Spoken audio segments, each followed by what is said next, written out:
that particular, aspect. So yeah, man. French Montana the other day, out in Cali, he pretty much was rushed to the hospital. They said after the police came to his house, it was automatically triggered where he had some chest pains, elevated heart rate, and some nausea. Well, French put out a statement today, real brief, put 6 days in the ICU, and he put, a picture of some praying hands today. Now, it's not a lot of information. He got some IVs. They try to get him back, but he's still in there.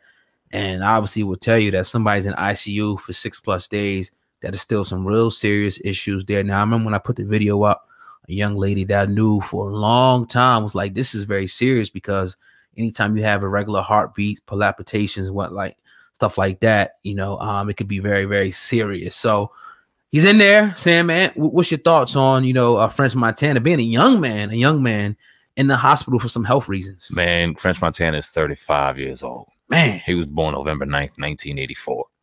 That hits me hard because I'm 36. Right. But right. I'm also somebody, and I'm not going to speak negatively on French Montana, but I know personally I'm somebody that takes care of myself heavy. Right. I eat the right way. I work out constantly. I do the right things. I don't mess around and dibble dabble in the nonsense. French Montana has lived a very lavish lifestyle and is dibble dabbling in some nonsense.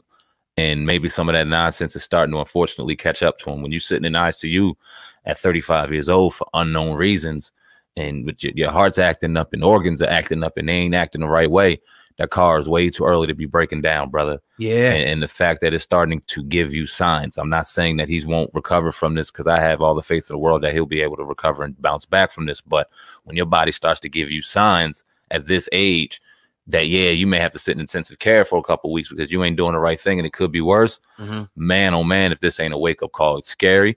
It's nothing surprising. We've had this conversation in regards to, let's just throw it out there, the lean for a very long time, in regards to a lot of these artists and what they're doing and the damage it's causing to them. And it's almost like, who's next? Unfortunately, the more they do it, and you don't want to see any of these artists succumb to it. We know the people who are out there really doing, the very popular artists that are out there doing it. And hopefully this isn't the reason French Montana is in the situation he's in. But if it is, fix it, man. Yeah, and some people are also speculating that he had a recent trip, to his hometown in Africa. Could have been some things related to what he did. We just don't know. But again, those we can look at an example like Rick Ross, even Lil Wayne, but Rick Ross, where he had to make some changes in his diet and what he drank, the intake of different things. Even, he actually talked about the lean, how, a lot of these rappers not only rap about it and it's fake, a lot of these rappers are struggling with this. You know what I mean? Don't know if that's French Montana's case. I read the comments. People say a lot of things. I'm not going to repeat some of the things they say about him, but, some changes obviously got to be made. Like you said, like, this got to be a wake up call to say 35, you're a millionaire, you take care of a lot of people, you got to make some changes in your life, man. That's it. I don't know who we were talking to. I don't know where I was hearing it, but somebody was talking about what's all the money if you, I was listening to Styles P. Okay. And he was like, what does this money matter if you ain't alive? What does this money matter if you somewhere tore up? I'd rather have $20 and be healthy than have 20 million and be tore up and can't do nothing with it. And that's just resounding, because you just see what kind of money and a lifestyle he lived and probably had some scares and just knows, listen, it ain't worth it, man. Right. Got to take care of yourself. If you ain't out here living the right way or living for longevity, then what's the money matter, man? Facts. It don't matter. Facts, definitely. So, shout out to French in this camp. Hopefully he makes a 100% recovery and can get back to, doing what he does best, making music for the people that love his music. Now, speaking of another rapper, TK47, he finally broke his silence on November the 23rd. TK has had enough. Now, he put this message up on Twitter for his fans. He said, I want to apologize to all my fans and supporters for letting my management and label convince me that it wouldn't be a good decision to speak out against the way the media makes me look and the complete lies they spread. He says, but I'm going to make sure the truth about my life and my character gets out with or without my management or label. And whoever don't like it, F you. Now, you also... hitting you with these ads, man. Killing us. He also goes on, the way the media inaccurately portrays me has affected my life directly. So instead of waiting on my team to get the bright idea to speak up on my behalf, things will be done differently. He closes out saying, of course, I'm not perfect or nothing, but I'm most definitely not this monster that they try to portray me as. With that being said, I also apologize for the way I have made presented myself. I was young and inconsiderate. Sandman TK leaving a powerful message there. He wanted to speak out. I felt like his management and the people closest to him wasn't speaking up on his behalf. And obviously he's seeing the post in the different media, and he's pretty much being portrayed as a monster. No doubt, probably reading comments, people going in on him and whatnot like that. What are your thoughts on young TK, man? Change your heart with this young brother or what? No, it's not a change of heart, because I never wished any bad on the young brother. I thought that he was a young brother who was talented, but he was a young brother who made mistakes, obviously. Right.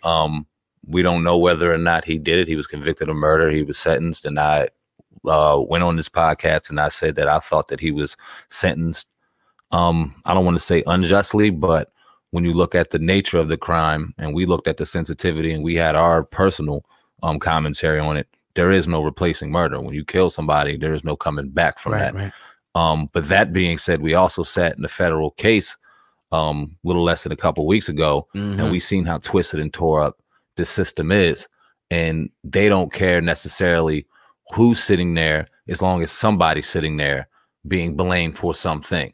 I don't know his case to the degree of whether or not DNA and stuff like that matched up with him and in the conviction and things like that. I wish he would take a little more accountability, because even I could look at a TK-47, the race, some of the records he put out, it don't paint a pretty picture. And you got to take a little more accountability in that now. Yeah, you might have had people in your ear as a young boy to go out here and do more of these wild things and things like that. And now you got time to think about it, man. I feel bad for him ultimately that he felt like he had to go this way. Yeah. Again, in this route to portray an image that he really didn't have to. He's already a talented artist, and now he has to pay a pretty price for it, man. It's not going to be pretty. I just wish that, you know, in that split second when these young brothers and even older brothers have that thought where somebody offended them or did something to them, and they feel like they got to pick up the gun, you know, with a knife, or they had that thought like, you know what, is it going to be worth it for the next? I know it's tough. I know it's hard. I know a lot of these guys are you in your emotions, and you felt like somebody embarrassed you or hit you or slept with you, or whatever the case may be. But it's just like, you're going to have to deal with this for your whole life. But immediately behind bars, thinking of this every day. What if I didn't do this? So the only thing, you know, as far as TK, I mean, I would give him that and say, look, all right, maybe he was young and inconsiderate at the time, but now you're going to have to pay your debt now to society, because you were convicted of this, you know, and just try to do the best you can moving forward. Don't even, you know, obviously forget about the media. Like, it don't even matter no more, dog. Like, you behind jail, you know what I mean? You in jail for the next 50, 60 years. So do what you could do. Hopefully you can make music. I don't, you know, probably, and try to, you know, generate some money. Shit, you making tweets. Yeah, that's what I'm saying. So I'm sure, you know, music could be done. So it's just like, yo, just focus on that right now. You can't be focusing on, you know, this and that and the way your image is being portrayed. Dog, people look at you like a fucking murderer. You know, like you killed somebody, you got convicted. That's how you're going to be portrayed for the rest of your life. So, you know, you made that decision. You made that bed to lay in it. If you indeed did it, we go with the conviction right now that says that he do it, you know, but, you know, you make a bed, you kind of got to lay in it, man. And that's for all of us, not just you. Yeah, that's a fact. You know, the life that you were getting into, whether it be right, wrong, or indifferent. I mean, you can't cry over spilled milk now. Right. Because unfortunately, this world doesn't want to hear it. Now, if you did not do it and you got people behind the scenes of people trying to continue to help fight for your innocence, right, then by all means, man, we would love to see that you didn't do it. But if you did it, then you got to learn. Yeah, I mean, life is taken, you know. We got to still be sympathetic to the family here, loss they got to deal with. And, you know, that is what it is. Fact. You know, yeah. So definitely, man. Another episode of the Hip Hop Uncensored podcast in the books today, family. We'll be back on our regular schedule next week. So we'll be giving you longer programs, and we'll be, you know, after the little holiday season bullshit, we'll be trying to make our little transition, you know what I'm saying, to a, you know, better set and everything like that. So just bear with us, man. We do appreciate each and every person that checked into the podcast today. We see the comments, and we definitely appreciate you guys, man. Need you to do a couple of things though before you get out of here today, family. Hit that 5-star rating for us, subscribe to the podcast, and if you got an extra minute, go ahead and drop a